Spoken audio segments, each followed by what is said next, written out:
Hi students, so this is a recording of our live class today. It's October 2nd, I believe, Wednesday at 2 p.m. We're doing the digital photography critique today for Unit 8. You had two options. You could either do the landscape assignment from Ms. Jones' live class Tuesday at 11:30 a.m. or you could do the light painting assignment, which was an optional way for you to capture some nighttime exposures using the long exposure settings on your camera. You can either do that with a phone app for long exposures, or if you have a manual camera, you can use your manual settings. Okay, so just to let you know that this is our final week of digital photography. Woot! And here's what's due Sunday, October 6th. So first of all is the Spark Video Portfolio, okay? Now I want you to think about all of the images that you're posting to that Spark Video Portfolio, and I want to ask you, have you taken the time to crop them? Have you adjusted the brightness and contrast? Have you made sure that your images pop, okay? I want you to be really intentional with your photography. So this is what you're going to post to that Spark Video Portfolio. At least one photograph from Unit 3. And that was something you cherished as a child, where you just basically played around with your camera settings. Now, everybody has different settings on their cameras. If you don't have any settings on your camera, then just play around with different compositions. Make sure whatever it is that you're photographing, your subject, that cherished thing, make sure you're thinking about where are you placing it? What is the lighting? What's the background? Are there distractions? Am I capturing the vivid color of it? How could I change the lighting in the room? What could I do to make this object pop? Number 2, at least one photograph from Unit 4. This was your most prized possession, and you were supposed to use composition rules like the rule of thirds or the rule of symmetry. So composition rules, where do I learn about that? Well, in Unit 4, there's a live class recording that you can watch. It's 30 minutes long, where Ms. Jones teaches you about composition rules. Number 3, at least one photograph from Unit 5. You photograph something that you loved outside. It doesn't have to be outside your house if you want to go for a walk and photograph something that you love in your neighborhood or at a park. So use the sun's light to capture whatever this thing is that you love outside, to capture it with some side lighting, some front lighting, some back lighting. So you're playing around with using the sun's outdoor lighting. At least one photograph from either Unit 7, portrait, and a portrait is when you are having someone sit and pose for you, and you're taking a portrait of a person. And yes, you can take a portrait of a pet. So if you have a little frog that you'd like to do your portrait of, well, set up a nice little studio for your frog, get a little top hat and a little cane, and have that little froggy do a nice little seating for you so that you can get a portrait of your frog. Or you could have done for this assignment, because remember when I came in, I gave you choices. You could post a bokeh shot. A bokeh is when you have something in the background that's far off in the distance, and you have something in the foreground. Generally, your subject is in the foreground. You're capturing your subject in the foreground close up, and the objects in the distance are going to blur because the camera can only focus on one thing at a time. It can't focus on the person or the thing in the foreground and all of the beautiful things happening in the background at the same time. So the other option for bokeh is just to have, like, if you create a nice array of lights or go outside and you have some beautiful lighting coming through the trees, but you have it far off in the distance, and you're able to set your camera's aperture so that you get nice little blur. Okay, option 4, at least one photograph from either Unit 7, portrait, or a bokeh shot. Oh, that was, sorry. Number 5, at least one photograph from either Unit 8, landscape. And a landscape is where you actually go out into the natural world, and you get a nice portrait of the landscape and the natural world. Now, landscape can also be a cityscape. So maybe you get up on top of that mountain and you're looking down upon the city, and you want that cityscape to be your landscape, okay? And then that's where you're going to incorporate the rule of thirds, all right? Your horizon line is going to be lining up against either the top third or the bottom third. Usually we only use a horizontal or a symmetrical horizon in landscape photography if there's like a lake and the lake is reflecting the top half of the picture into the bottom half of the picture. Otherwise, you're generally using rule of thirds. Okay, or you could have done light painting. That's where you're getting outside and it's nighttime and you've got some fun little things like maybe some glow sticks, and you open up the shutter on your camera and you leave it open and you sit out there in the pitch dark and you paint with objects of light, and then you close your shutter and you see what you get. All right, number 6, at least one photograph from either unit 9, which is this week's assignment, where Ms. Jones talked about action photography. So you'll be capturing some action, right? Or you can do black and white with a splash of color. That's an option. I teach you how to install GIMP, which is a free version of Adobe Photoshop. And you're going to learn how to select a specific area of your photograph and keep it in color and desaturate the rest of the image, removing the color so that it's black and white. So that's what you're going to attach to your Spark video. One photograph from each of the assignments that you did in the class. Now, if you had several stellar shots and you want to incorporate more than just one to your portfolio, that's great. Your Adobe Spark video can be 1 minute long, and you can fit a lot of photographs into a 1 minute long Adobe Spark video. So have fun with that. Here is the dealio, okay? So if you get your portfolio submitted on time, that's Sunday, October 6th, I will excuse 3 quizzes, okay? So right now, I zeroed out Unit 7 and Unit 8 quizzes, so you might have noticed that your grade dropped. However, if you know that you're going to have your portfolio submitted October 6th on time, then I'm going to excuse 3 quizzes. So in essence, you could totally skip quizzes 7, 8, and 9 because I'm just going to not give you a 0 on those. If you have a 0 on anything, I'll take 3 of your zeros off, or I'll take your 3 lowest scores and I won't count them against you, okay? So that's your incentive to get your portfolio submitted on time. All right, well, hopefully you were paying attention. All right, because you're going to submit those on the 6th, and then when we meet in class next Wednesday, October 9th, we're going to have our final Spark video portfolio critique before you go to fall break. So my class will get out a little bit earlier. You'll probably have some things going on though in your core classes like finals or some kind of a midterm project or a paper or something that you've got going on for the end of the block. So getting done with this class early is going to clear up some space in your schedule so that you can just focus hard where you need to. We had a little entry event, so let's take a look at that. All right, Gwen. Cool. Okay, wait, what's going down in the corner? Oh, I didn't even notice that person at first. Okay, so we have 2 people on the right. We have a plane on the left. Let's see, let me look at this. Oh, okay, we have a bunch of birds. Oh, yeah.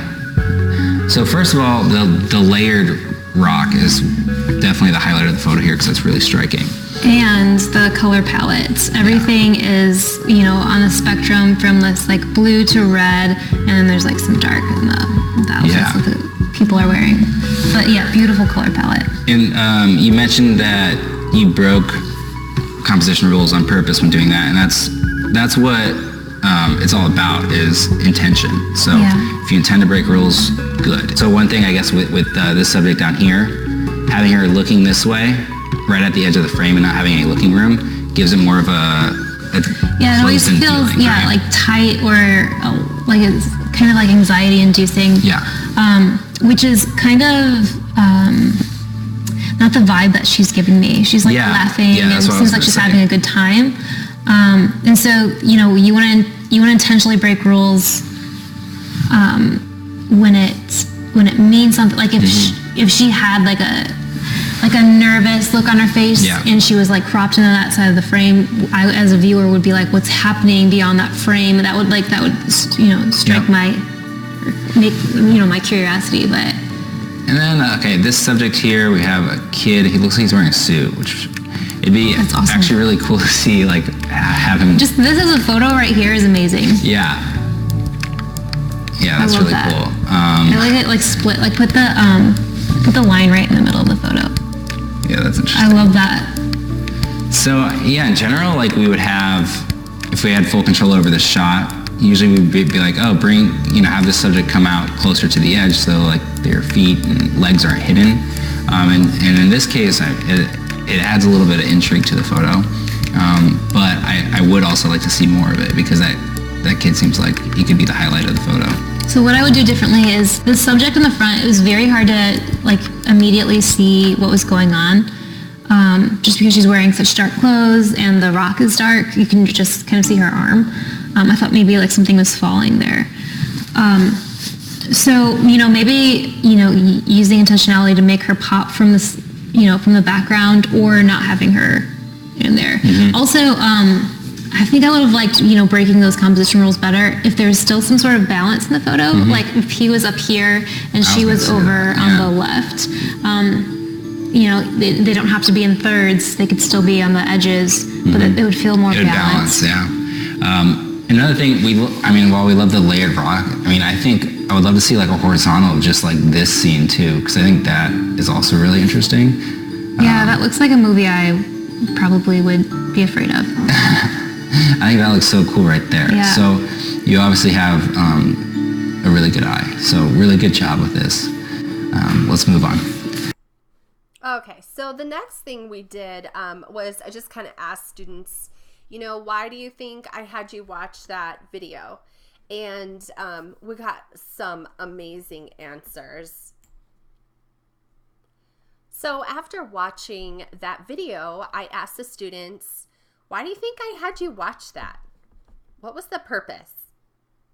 To like show different things that you can do to pictures to make them look better and more as like tell a story and stuff instead of just being all crazy. I love it. That was such a great answer. Does anybody else have another answer? Kind of just showed the thought process that someone might go through to make the photo better, and going through similar steps might help make your photo better as well. So, bam. Teacher in the background shedding tears of joy right now. Anything else?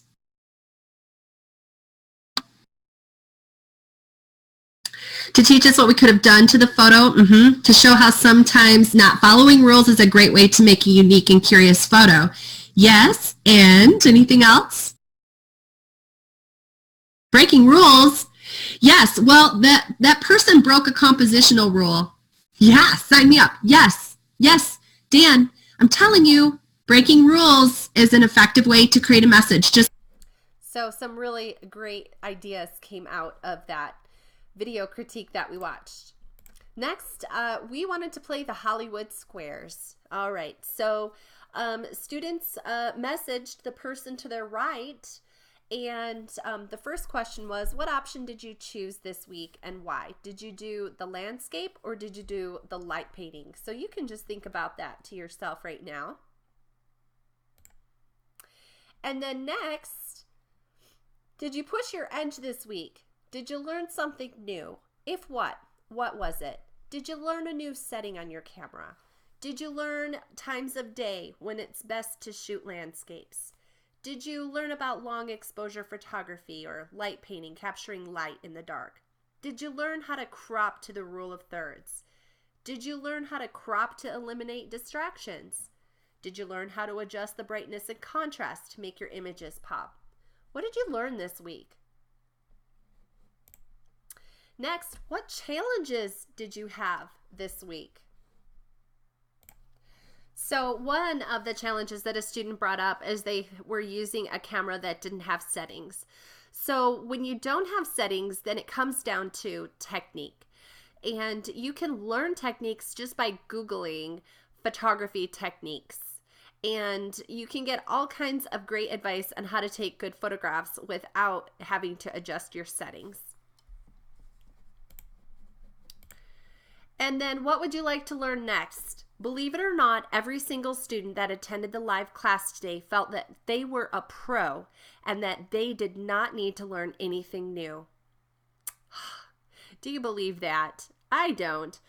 So anyway, you know, photographers are always learning, and every new place that you photograph, every new lighting situation, every new setting and subject that you shoot is going to be completely different, and it's always going to push your edge to try to capture what you're envisioning in your mind. Sometimes you have this great idea of what you want to capture, and then you get in there and you're like, how can I get it? I can't get my lighting just right. I can't get, you know, the focus the way that I want it, the color the way that I want it. So you have to solve problems. That's what art and photography are. They're just problem solving situations, getting yourself into the thick of it and trying to capture what it is that you can visualize in your mind. Student-led critique. So then we had 2 volunteers today. We had Madison and McKenzie, who led an awesome critique. Went to a forested area near me and took the pictures. And apparently it was cold.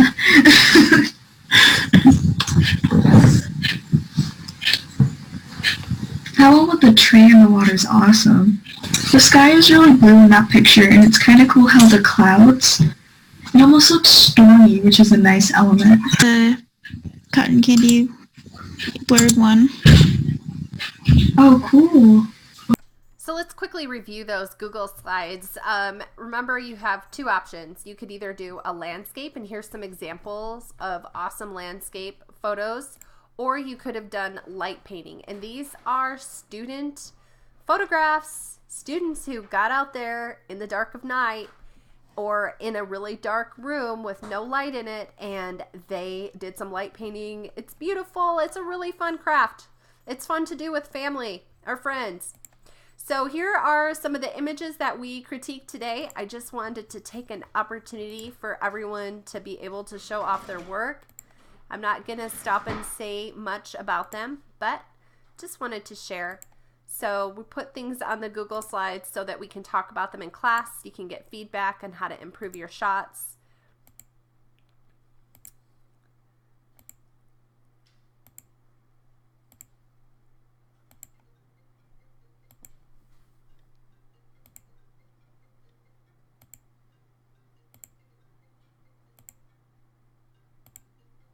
And there was actually a light painting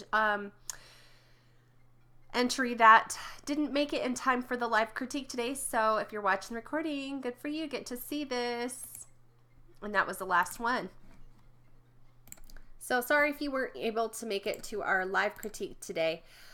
So just some reminders of what we have coming up this week, and looking forward to getting your portfolios on Sunday, October 6th, and excusing 3 of your quizzes if you get that portfolio to me on time with at least 1 photo from each of the assignments that we've done this block. Thank you.